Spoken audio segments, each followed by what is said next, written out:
Hello guys, welcome back to my YouTube channel. आज इस video lecture में हम लोग डिस्कस करने जा रहे हैं बिहार बोर्ड में पिछले 5 साल में पूछे गए क्वेश्चंस के ऊपर। लेकिन आज जो हमारा चैप्टर है वो 5th चैप्टर है केमिस्ट्री का, जिसका नाम क्या है, सरफेस केमिस्ट्री। और आप जानते हो कि बिहार बोर्ड का कोई भी ऐसा क्वेश्चन बैंक अवेलेबल नहीं है जो आपको चैप्टर वाइज एनालिसिस करके दे। वैसे इससे पहले वाले वीडियो लेक्चर को आपने देखा होगा तो ये भी आपको समझ में आएगा कि टाइम टू टाइम आपको क्या करना है, वही मैं कराने जा रहा हूं। तो हम लोग सबसे पहले 2021 के इस क्वेश्चन को देखते हैं। इस क्वेश्चन में आपसे फर्स्ट, सेकंड, थर्ड ऑब्जेक्टिव है और ये 4th नंबर जो है वो आपका सब्जेक्टिव क्वेश्चन है। आप वीडियो को पॉज करेंगे और आंसर बनाएंगे। आपका टाइम स्टार्ट होता है अब। टिक टिक टिक टिक टिक, टाइम आपका खत्म हुआ। अगर आपने वीडियो को पॉज नहीं किया तो थोड़ा सा रिवर्स मार करके फिर से इसे वीडियो को पॉज करके एक बार बनाकर देखो। अब हम लोग डिस्कस करने जा रहे हैं किसके ऊपर, इसके आंसर के ऊपर। चलो, क्वेश्चन में कह रहा कि in physical absorption the approximate heat energy evolve in kilo joule mole. और आंसर आपका दिया गया है, लेकिन आंसर को आपको समझाने का काम है आज, इसीलिए आप इस वीडियो को देख रहे हो। तो मैं आपको समझाने जा रहा हूं एडजॉर्प्शन। दो चीजें होती है, एक एडजॉर्प्शन होता है और एक एब्जॉर्प्शन होता है। बाय द वे, आप एक स्ट्रोक वाले सब्सटेंस को लाइक दिस कि मान लो कि कॉटन को आपने किस में डाल दिया, वाटर में डाल दिया, तो कॉटन क्या करेगा, वाटर को एब्जॉर्ब कर लेगा। That is called absorb, not adsorb. ये एडजॉर्ब है। और ये एडजॉर्ब क्या होता है कि किसी सरफेस पे लगना। जैसे आपके हाथ में अगर मैं मार्कर से लिख रहा हूं या पेन से लिख रहा हूं तो ये क्या होगा, ये एडजॉर्ब होगा, ना कि एब्जॉर्ब होगा। क्लियर? तो जो एडजॉर्ब होता है वो दो तरह का होता है, एक जिसे आप कहते हो फिजिकल एडजॉर्प्शन और दूसरा जिसे आप कहते हो केमिकल एडजॉर्प्शन। जैसे एग्जांपल के तौर पे ये तो डिजिटल बोर्ड है, लेकिन अगर आप नॉर्मल व्हाइट बोर्ड पे मार्कर से अगर लिखते हो तो इसमें आप क्या पाते हो कि जैसे आपकी मर्जी है आप इरेज कर दिए, इस तरह हाथ हिलाए और वो क्या हो गया, इरेज हो गया। तो ये क्या कर रहा है, that is example of adsorption. Adsorption absorb नहीं होगा, अंदर तक नहीं जाएगा, सिर्फ सरफेस तक रहेगा। ठीक है, तो इसको बोलते हैं हम लोग एडजॉर्ब। लेकिन अगर एडजॉर्प्शन क्या है कि इजिली वो रिमूव्ड हो जा रहा है तो वो फिजिकल एडजॉर्प्शन है। लेकिन केमिकल एडजॉर्प्शन जो होगा वो परमानेंट बॉन्ड बनाएगा और वो जल्दी रिमूव नहीं होगा। तो एडजॉर्प्शन में अगर मैं मार्कर में एक मार्कर आता है जिसे कहते हैं हम लोग परमानेंट मार्कर, अगर मैं उस मार्कर से लिख देता हूं तो फिर आपके हाथ से मिटने वाला वो नहीं है, क्योंकि वो क्या कर रहा, परमानेंट बॉन्ड बना रहा। तो एडजॉर्प्शन दो तरह के, पहला फिजिकल एडजॉर्प्शन और दूसरा केमिकल एडजॉर्प्शन। फिजिकल एडजॉर्प्शन में जो नीड ऑफ एनर्जी होती है वो काफी कम होती है, ये होती है 20 to 40 जूल। आपको याद रखने पड़ेंगे क्योंकि लो टेम्परेचर फेवर करता है फिजिकल एडजॉर्प्शन को। आई होप सो कि ये क्वेश्चन आपको समझ में आया होगा। समझना ही क्या है, बस ये याद रखना कि फिजिकल एडजॉर्प्शन के लिए 20 to 40 किलो जूल पर मोल एनर्जी रिक्वायर्ड होती है। नेक्स्ट क्वेश्चन है, how many layers are involve in a chemical adsorption. Adsorption जो वर्ड आ रहा है तो आप जान रहे हो कि एडजॉर्प्शन में आपको करने क्या है कि एक सब्सटेंस है जिसको बोल रहे हैं एडजॉर्बेंट। ठीक है, this one is called adsorbent. इसको हम लोग नाम दे रहे हैं गाइस एडजॉर्बेंट नाम दे रहे हैं। और इसके ऊपर जो सब्सटेंस एडहियर होगा, मतलब जुड़ेगा, उसको हम लोग कहेंगे एडजॉर्बेंट। तो दो सब्सटेंस है, एक है एडजॉर्बेंट और दूसरा क्या है, एडजॉर्बेंट। एडजॉर्बेंट, अभी क्या मैंने कहा कि अगर आपका व्हाइट बोर्ड है तो वो एडजॉर्बेंट है और जो आप मार्कर से लिख रहे हो, जो लिखा रहा है ब्लैक कलर का, वो क्या हो गया, एडजॉर्बेंट। सिंपल। और दोनों मिलकर के क्या कर रहा है, एडजॉर्प्शन कर रहा है। अब एडजॉर्प्शन में दो तरह के एडजॉर्प्शन होते हैं, एक फिजिकल और एक केमिकल। लेकिन आपको याद रखने हैं कि जब भी केमिकल एडजॉर्प्शन होगा तो वो सिर्फ और सिर्फ सिंगल लेयर बनाएगा, केमिकल एडजॉर्प्शन। लेकिन अगर ये फिजिकल एडजॉर्प्शन होता तो इसके ऊपर एक से ज्यादा लेयर हो सकते थे। किसमें, फिजिकल एडजॉर्प्शन में। लेकिन this is the example of chemical adsorption, और केमिकल एडजॉर्प्शन में सिर्फ और सिर्फ सिंगल लेयर दिखेगा। तो आंसर क्या होगा guys, 1। In chemical adsorption only single layer are formed over adsorption. I hope so कि ये भी आंसर आपको बहुत अच्छी तरीके से समझ में आया होगा, और क्यों ना आएगा, ऐसा है ही क्या इस क्वेश्चन में। नेक्स्ट बात करते हैं मिल्क के बारे में कि मिल्क किसका एग्जाम्पल यहाँ पे बनता है।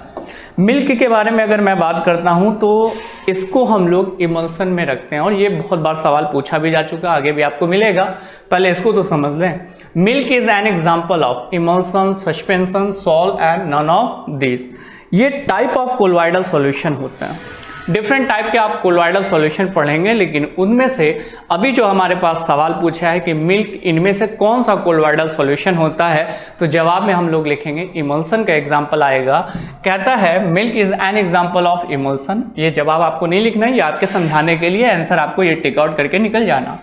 लेकिन मैं आपको समझा रहा हूं कि मिल्क किसका एग्जांपल बनता है, इमल्सन का, जहां पे दो चीजें होती हैं, डिस्पर्जन फेज और डिस्पर्जन मीडिया। और दोनों किस फॉर्म में रहती है, दोनों लिक्विड के फॉर्म में रहती है, डिस्पर्जन फेज भी और डिस्पर्जन मीडिया में, और उसे हम क्या कहते हैं, इमल्सन कहते हैं। तो मिल्क हमारा किसका एग्जाम्पल बना, मिल्क हमारा एग्जाम्पल बन गया इमल्सन का।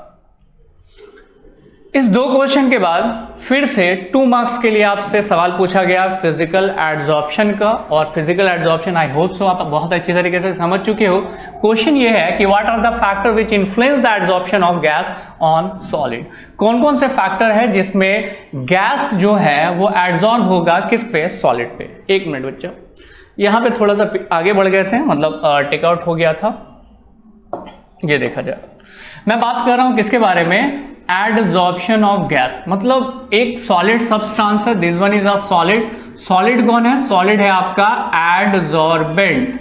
एडजॉर्बेंट जो है आपका सॉलिड है, लेकिन इस बार एडजॉर्बेट मार्कर वाला लिक्विड नहीं है, बल्कि इस बार एडजॉर्ब होने वाला सब्सटेंस गैस है, लाइक दिस। ये गैस है और ये गैस यहां पर आकर क्या हो जाएंगे, एडजॉर्ब हो जाएंगे। मतलब किसी सॉलिड में गैस आकर के क्या होगा, चिपक जाएगा सिर्फ सुपरफिशियल लेयर पे, दैट इज कॉल्ड एडजॉर्बेंट। सबसे पहली बात समझेंगे यहाँ पे। इसमें आपसे पूछ रहा है कि कौन कौन से ऐसे फैक्टर है जो प्रमोट करते हैं, इन्फ्लुएंस करते हैं फिजिकल एडजॉर्प्शन, एडजॉर्प्शन को, कौन से एडजॉर्प्शन को, गैस इन सॉलिड में। इसमें सबसे पहले हम बात करते हैं नेचर ऑफ एडजॉर्बेट। एडजॉर्बेट मतलब किसका नेचर देखना है, गैस का नेचर देखना है ना, क्योंकि एडजॉर्बेट मेरा क्या हो गया, गैस हो गया, और एडजॉर्बेंट क्या है, सॉलिड है। डिफरेंट टाइप के गैस होते हैं, जैसे अमोनिया है, कार्बन डाइऑक्साइड है, और कौन, अमोनिया, सल्फर डाइऑक्साइड भी आपको लिखा हुआ है एग्जाम्पल में, बहुत सारे गैसेज हैं। लेकिन एक बात याद रखना, वो गैस जो इजिली लिक्विफाइड हो जाए वो ज्यादा एडजॉर्ब होगा। Those gas which can adsorb क्या, more, if they are liquefied more easily. अगर कोई गैस लिक्विफाइड जल्दी हो जा रहा, ज्यादा हो जा रहा, तो ऐसे गैस एडजॉर्ब जल्दी होते हैं। जैसे अगर मैं कंपेयर करूं कार्बन डाइऑक्साइड का ऑक्सीजन से, कार्बन डाइऑक्साइड को आप बहुत जल्द क्या कर सकते हो, लिक्विफाइड बना सकते हो, बहुत इजीली लिक्विफाइड बना सकते हो। किसको, कार्बन डाइऑक्साइड को। लेकिन आप ऑक्सीजन को चाहोगे लिक्विफाइड करना, तो इसके लिए आपको हाई टेम्परेचर का सामना, ज्यादा लो टेम्परेचर पे जाना पड़ेगा और हाई प्रेशर लगाना पड़ेगा। तो ऐसे केस में सिंपल सा टर्म ये कह सकते हैं कि जो गैस इजीली लिक्विफाइड होता है वो एडजॉर्ब जल्दी होता है और ज्यादा होता है। तो यही सबसे पहली चीज हो गई। नेचर में बात करते हैं क्योंकि हमें फैक्टर्स जानने हैं।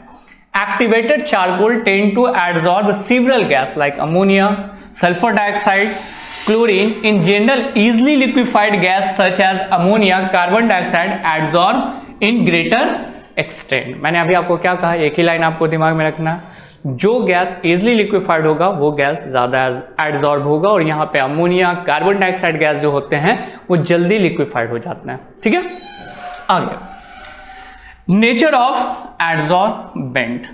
एडजॉर्बेंट में अगर जिस सॉलिड का हम लोग इस्तेमाल कर रहे हैं, अगर उसको ज्यादा छोटे पीस में हम लोग तोड़ते हैं तो वो उसका क्या होता है, सरफेस एरिया बढ़ जाता है और एडजॉर्प्शन उसमें ज्यादा होंगे, क्योंकि एडजॉर्ब कहाँ करना है, ऊपर लेयर में, और जितने लेयर में हम इसको तोड़ते हैं सरफेस एरिया उसका क्या होते चला जाता है, बढ़ते चला जाता है, और जितना ज्यादा सरफेस होगा उतना ज्यादा ये क्या होगा, एडजॉर्ब होगा। तो सरफेस एरिया पे एडजॉर्बेंट के क्या डिपेंड किया एडजॉर्प्शन।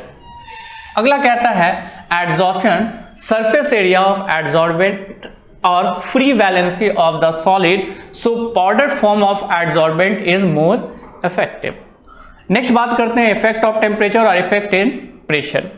लो टेम्परेचर एडसॉर्प्शन को ज़्यादा प्रमोट करता है, क्योंकि अभी हमने क्या देखा कि गैसेस हैं, अगर वो गैस लिक्विफाइड हो जाता है तो वो जल्दी एडसॉर्ब हो जाएगा, लेकिन गैस का लिक्विफाइड होना हाई टेम्परेचर में तो पॉसिबल नहीं है। किस पे पॉसिबल है? लो टेम्परेचर में। और प्रेशर आपके क्या होने चाहिए? हाई होने चाहिए।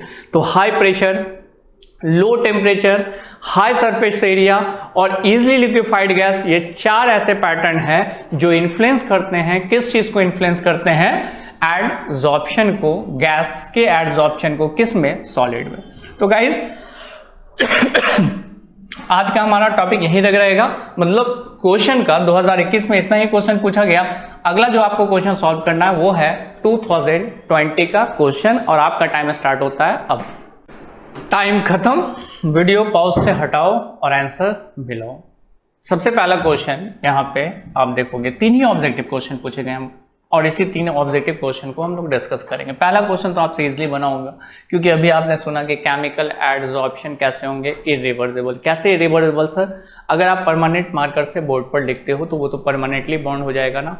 अगर आप फिर से मिटा के सोचोगे व्हाइट क्लीन बोर्ड हमें फिर से चाहिए, तो वो तो नहीं ना मिल सकता है, क्योंकि ये इरिवर्सिबल होता है। कौन? Chemical adsorption. और फिजिकल एडसॉर्प्शन कैसा होता है? रिवर्सिबल नेचर का होता है। तो पहला तो आंसर हो गया क्या? इरिवर्सिबल। अगर मैं ये परमानेंट मार्कर से बोर्ड पर लिख देता हूं तो मैं कितना भी साफ करना चाहूंगा वो व्हाइट बोर्ड फिर से व्हाइट नहीं हो सकता, क्योंकि वो परमानेंट हो चुका है। तो फिजिकल एडसॉर्प्शन रिवर्सिबल होते हैं और केमिकल एडसॉर्प्शन इरिवर्सिबल होते हैं। छोटी सी बात आपको याद हो गई। आगे बात करते हैं टिंडल इफेक्ट। आते हैं गाइस, ये टिंडल इफेक्ट होता क्या है?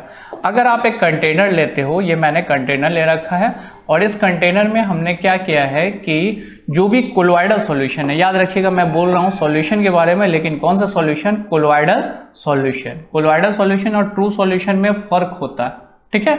तो मैं यहाँ पे कोलोइडल सॉल्यूशन डाल रहा हूँ। जनरली पार्टिकल्स के साइज पे आपका सॉल्यूशन डिपेंड करता है। अगर पार्टिकल्स का साइज 1 नैनोमीटर से बिलो होता है या उसके अप्रॉक्स में होता है, तो ऐसे केस में वो सॉल्यूशन ट्रू सॉल्यूशन बनाते हैं। जैसे पानी को अगर आप चीनी डाल दोगे तो पानी में चीनी डालने के बाद जब आप घोलते हो तो वो जो सॉल्यूशन बन के निकलता है वो ट्रू सॉल्यूशन कहलाता है, ठीक है? लेकिन दूसरे एग्जाम्पल में हम लोग बात करते हैं कि गम, ठीक है, या फिर स्टार्च या प्रोटीन को वाटर में जब हम घोल देंगे तो वहां भी आपके सॉल्यूशन बनेंगे, लेकिन this is not a true solution, it's a colloidal solution, because the particle size, जो उसमें पार्टिकल्स का साइज होता है, is larger than 1 nanometre to 1000 nanometre. इसके पार्टिकल्स का साइज जो होता है 1 नैनोमीटर से 1000 नैनोमीटर के बीच में होता है। तो पार्टिकल का साइज बड़ा हो जाने के कारण यहाँ पे आपको क्या हो जाएंगे? कोलोइडल सॉल्यूशन बन जाएंगे। तो ये हमारा जो है वो कोलोइडल सॉल्यूशन है गाइस। अब इस कोलोइडल सॉल्यूशन में हम क्या कर रहे हैं कि लेजर लाइट आता है ना रेड कलर का, जिसको मारते हैं तो एकदम सीधा जाता है, वैसा अगर मैं एक लेजर लाइट यहाँ से पार कर रहा हूँ, बीम ऑफ लाइट, तो मैं क्या देखता हूँ कि ये लाइट चारों तरफ डिफ्लेक्ट हो रहा। क्यों डिफ्लेक्ट हो रहा? Because of particles. किसकी वजह से? पार्टिकल्स की वजह से। और इस लाइट का डिफ्लेक्ट हो जाना ही आपका कहलाता है टिंडल इफेक्ट। कौन सा इफेक्ट? Tyndall effect. तो कह रहा है कि टिंडल इफेक्ट किसमें आपको नहीं पाया जाएगा? वैसे देखा जाए तो कोलोइडल सॉल्यूशन ऑफ ग्लूकोज का भी कोलोइडल सॉल्यूशन आप बना सकते हो, ठीक है? तो इसमें तो पाया ही जाएगा, क्योंकि कोलोइडल सॉल्यूशन की बात आ रही है। इमल्सन के बारे में अभी हमने पढ़ा था, क्या पढ़ा था? कि milk is example of emulsion, और इमल्सन क्या है? कोलोइडल सॉल्यूशन है।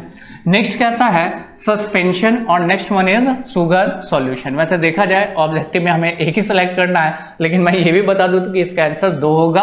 पहला तो शुगर सॉल्यूशन में आपको टिंडल इफेक्ट नहीं दिखेंगे, साथ में जो सस्पेंशन होता है उसमें भी आपको टिंडल इफेक्ट नहीं दिखेंगे। Tyndall effect always occur in the case of क्या?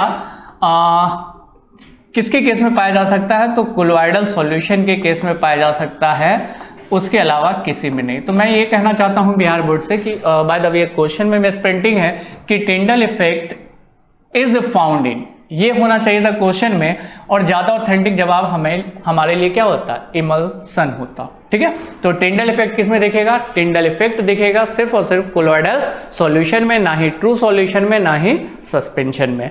अगर आप थोड़ी भी बात जानते हो टिंडल इफेक्ट के बारे में या कोलोइडल सॉल्यूशन के बारे में, तो इतना सा बात आपको याद रखना, ठीक है, कि इस क्वेश्चन में क्या है, थोड़ा मिस्टेक है, नॉट के जगह पे यहाँ पे रहना चाहिए Tyndall effect is found in, तो हमारे लिए सबसे आसान जवाब हो जाता क्या, इमल्सन। लेकिन जो सवाल पूछा उसके आधार पे मैं कह सकता हूँ शुगर सॉल्यूशन मारो या सस्पेंशन मारो, शुगर सॉल्यूशन ज्यादा बेहतर होगा। ठीक है, चलो आगे आते हैं ऐसे केस में अगले क्वेश्चंस के ऊपर। एक और क्वेश्चन इसमें पूछा गया है जो आपके सामने है, it in any reaction catalyst. Catalyst के बारे में आपसे पूछ रहा है कि कैटलिस्ट किसी भी केमिकल रिएक्शन में क्या करवाता है।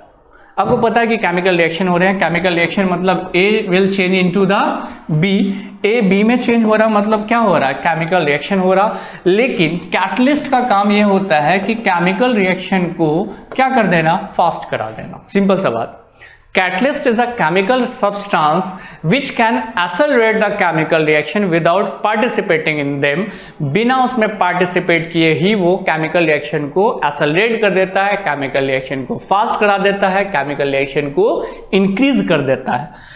तो सर डिक्रीज भी तो करता है, तो ऐसे को नेगेटिव कैटालिस्ट कहते हैं, और उसके लिए एक अलग सा टर्म लगा है जिसको आप नाम दे सकते हो क्या, दैट इज कॉल्ड पॉइजन। तो पॉइजन तो जहर होता है, वही जहर को ही यहाँ पे टर्म यूज किया गया, ठीक है, जो रोकने का काम करता है, डिक्रीज करने का काम करता है, किस चीज को, केमिकल रिएक्शन को। लेकिन कैटालिस्ट वर्ड को हम लोग मेंशन करते हैं कि ये केमिकल रिएक्शन को फास्ट करेगा।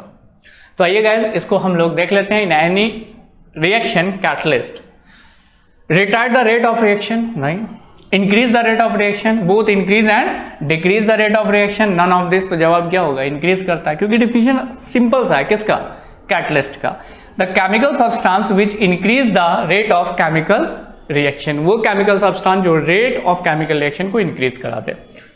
यहां तक तो हो गया होगा गाइस 2020 का क्वेश्चन सॉल्व। 2020 के बाद अगले क्वेश्चन में आते हैं 2019, जिसमें एक ही क्वेश्चन पूछा गया जो है 2 मार्क्स के लिए, और 2 मार्क्स के लिए क्वेश्चन आपका क्या है, व्हाट इज एंजाइम्स। एंजाइम्स क्या है, एंजाइम्स के बारे में आप सबसे पहले समझ लो कि एंजाइम्स एक तरह के बायोकैटलिस्ट है। बायोकैटलिस्ट इन द सेंस कि बाबू हम लोग बायोलॉजी हैं, हम लोग लिविंग हैं, हम लोग लिविंग हैं, तो मतलब इसलिए टर्म लगा हमारे लिए बायोलॉजी, ठीक है। तो बायो कैटलिस्ट, कैटलिस्ट का भी हमने डिफिनेशन आपको बताया कि कैटलिस्ट एक केमिकल सब्सटेंस है जो केमिकल रिएक्शन को क्या कर देता, फास्ट करा देता। और हमारे अंदर कौन से ऐसे केमिकल रिएक्शन हो रहे हैं, हम लोग जो खाना खाते हैं they are digest. Digest is a chemical process, मतलब कॉम्प्लेक्स फूड का सिंपल फूड में टूट जाना, यही आपका कहलाता है क्या, डाइजेशन। तो digestion with the help of catalyst होगा तो जल्दी होगा, और ये कैटलिस्ट लिविंग में पाया जा रहा है, इस कारण इसको क्या बोलते हैं, बायोकैटालिस्ट। और ये बायोकैटलिस्ट का काम क्या होता है, केमिकल रिएक्शन को फास्ट कराना, सिंपल सा बात। And this name is called enzymes, ठीक है। इस एंजाइम्स के बारे में अगर बात किया जाए आगे, तो बॉडीज में जो हमारे एंजाइम्स है वो किस नेचर के होते हैं, कार्बोहाइड्रेट, प्रोटीन, विटामिन, मिनरल्स। तो जवाब है प्रोटीन नेचर के सारे एंजाइम्स होते हैं। मतलब हमारे बॉडी में जितने भी एंजाइम्स काम कर रहे हैं वो सारे एंजाइम्स का नेचर क्या है, प्रोटीन नेचर का। कोई लिपिड नेचर का एंजाइम्स नहीं मिला है, कोई कार्बोहाइड्रेट नेचर का एंजाइम्स नहीं होता है। Enzymes always are proteins in nature. और सिंपल सा बात कि ये भी कैटलिस्ट है, लेकिन नाम हम स्पेशल दे रहे हैं। क्यों नाम दे रहे हैं, क्योंकि ये बायोलॉजी में पाया जा रहा है, इसलिए क्या कह सकते हैं, बायो कैटालिस्ट कह सकते हैं। दूसरी चीज, एंजाइम्स ऑप्टिमली वर्क करता है। ऑप्टिमली का मतलब उसको ऑप्टिमम पीएच चाहिए और ऑप्टिमम टेम्परेचर चाहिए। एग्जांपल के तौर पे आपका बॉडी टेम्परेचर 37 डिग्री है, तो आपके बॉडीज में जो भी एंजाइम्स निकलते हैं वो खाने को डाइजेस्ट करा देते हैं 37 डिग्री। लेकिन in case of fever, fever के केस में क्या होता है, बॉडी हॉट हो जाती है। अभी इस हॉट को उस हॉट से मत जोड़ना जो हॉट तुम सोच रहे हो। हॉट हो जाती है मतलब बॉडी टेम्परेचर बढ़ जाता है, और ऐसे केस में हमें खाने का मन नहीं करता। क्यों खाने का मन नहीं करता, क्योंकि हाई टेम्परेचर में आपका बॉडी का एंजाइम्स वर्क नहीं करता, उसे 37 डिग्री सेल्सियस चाहिए। और जब आपका फीवर उतरता है तो आपका एंजाइम एक्टिव हो जाता है और आपको फिर से भूख लगनी स्टार्ट हो जाती है। तो एक कारण आपको और समझ में आया, ठीक है। तो यहां पे कह सकते हैं व्हाट इज एंजाइम्स के बारे में, it is a biocatalyst. Which accelerate the rate of chemical reaction without participating in them. उसमें कोई पार्टिसिपेट नहीं करेगा। ऐसा नहीं कि केमिकल रिएक्शन रिएक्टेंट प्रोडक्ट में चेंज हो रहा है तो कैटलिस्ट भी किसी चीज में चेंज होगा, नहीं, कैटलिस्ट जैसे था वैसे ही रहेगा, they are never be change, उसमें कोई चेंजेस नहीं आएंगे। The enzymes are proteins in nature, they act as optimally, ये प्रोटीन नेचर का होता है और ये जो काम करता है वो ऑप्टिमली काम करता है, मतलब ज्यादा हाई टेम्परेचर में काम नहीं करेगा, ज्यादा लो टेम्परेचर पे काम नहीं कर सकता। कौन? Enzymes. A small amount of enzymes catalyse large number of substrate. Hammer को आप सोचो, हैमर क्या है? हैमर आपका एंजाइम्स है और कांटी क्या है? कांटी आपका कैटलिस्ट है। ये दीवार ले हम ठोक दिए, मतलब कैटलिस्ट जो है वो क्या किया? सबस्ट्रेट के ऊपर एक्ट किया, सबस्ट्रेट मतलब रिएक्टेंट पे एक्ट किया और रिएक्टेंट प्रोडक्ट में चेंज हो गया, मतलब दीवार में ठोका गया। लेकिन अभी भी हैमर आपका है। अब दूसरे कांटे को उठाओगे फिर से ठोके, तीसरे कांटे को उठाओगे फिर से, मतलब एक हैमर से आप हजारों कांटी लगा सकते हो। तो ऐसे केस में हैमर आपका क्या हो गया? हैमर आपका एंजाइम्स हो गया। और ये एंजाइम्स, एक एंजाइम्स बहुत सारे रिएक्टेंट को प्रोडक्ट में चेंज कराएगा, लेकिन चेंजेस नहीं आएगा, बदलाव नहीं आएगा। किस में बदलाव नहीं आएगा? बदलाव नहीं आएगा तो किसके अंदर? तो एंजाइम्स के अंदर। और एंजाइम्स भी एक कैटालिस्ट है, सिंपल सी बात। आपने अगर इसका स्क्रीनशॉट नहीं लिया तो जल्दी में इसका स्क्रीनशॉट लो, क्योंकि क्वेश्चन 2019 के सॉल्व हो गए। अगली बारी 2018 का question. Your time start now. Video को पॉज करना है, आंसर बनाना है, टिक टिक टिक टिक टिक।